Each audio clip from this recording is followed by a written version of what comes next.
we are losing industrial jobs.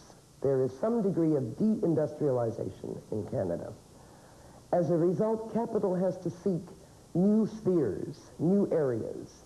And certainly the Canadian government is very interested in the kind of capital that will produce jobs for those who are living in Canada. In Australia, like in Canada, Hong Kong entrepreneurs have already set up shops. And that's a big cause for concern for Wellington Lee, a fourth-generation Australian. I think we have built a tremendous record of good citizenship in Australia, and we are still the most respected ethnic group, and that's why I'm very concerned about any reversal of that by anyone coming to Australia. And I've seen too many of this being done, or I must say this, almost a crime perpetrated by Hong Kong Chinese who have turned the clock back. The Hong Kong people that we get in Australia are not the most suitable immigrants for Australia. Yes, what Wellington said is true, because at the moment they couldn't care. They're only there for 2 years. But in years to come, when something happens to Hong Kong, they'll definitely go back to Australia. Hong Kong investors going to Australia and Canada just want to make money and then scurry back to Hong Kong. Some critics call them sojourners. They say these people only want to take and never give back to their adopted homeland. Some say it's because of 1997, and that sojourner mentality causes a lot of problems. But it isn't something new. And Sue Lee knows about what the sojourner mentality is in Canada. Well, the sojourner mentality, I think, operates or is applicable mainly to those new immigrants or those immigrants who remain in Canada, who somehow feel that they are still aliens in their country. They are second-class citizens. It's not their country. And we disagree with that. I mean, the younger generation of Chinese Canadians disagree with that.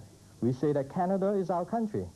We are like everyone else. We are like the Greek Canadians, the English Canadians, the French Canadians. We are Canadians.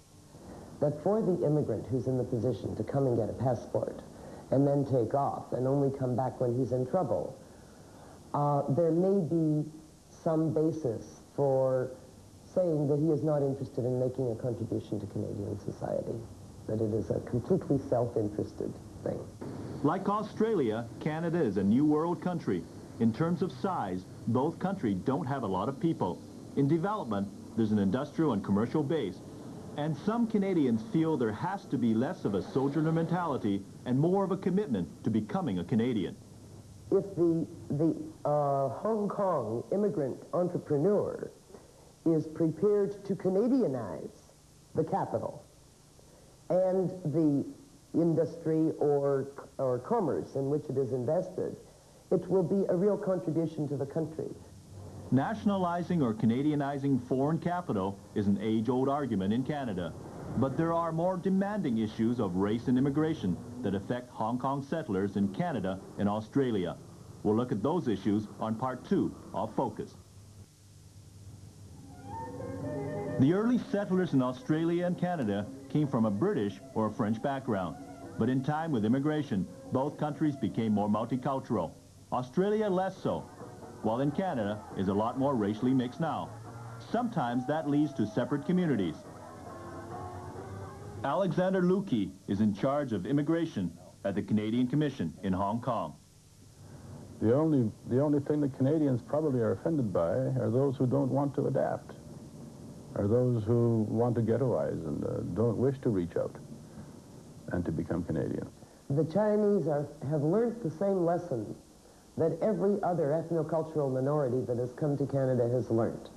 And that is that for survival as individual immigrants and families, and also for the survival of the community, there is strength in establishing one's family in an area adjacent to other people from the same community.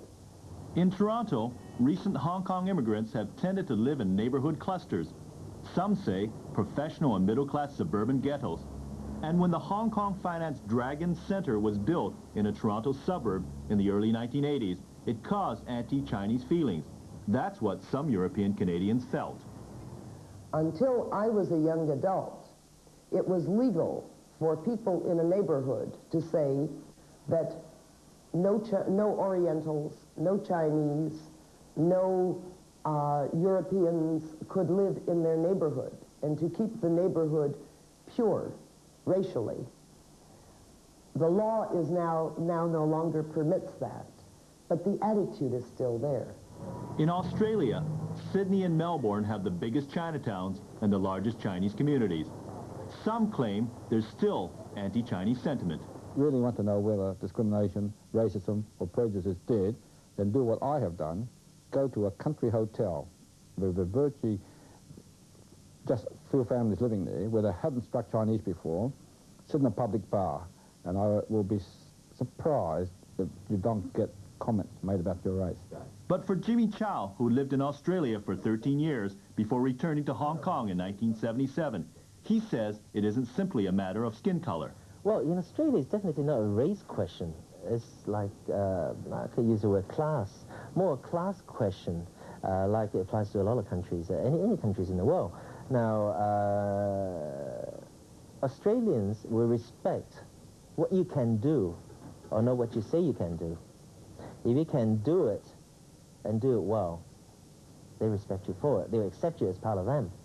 And in Canada, Dr. McIntyre sees the race question in much the same way. There may be some prejudice and some discrimination against Hong Kong capitalists in Canada, Hong Kong emigres, on the part of white established firms. But money has its way of getting superficial business acceptance. If they need the money and the cost of the capital is in their eyes reasonable, they will embrace the capital. But for Wellington Lee,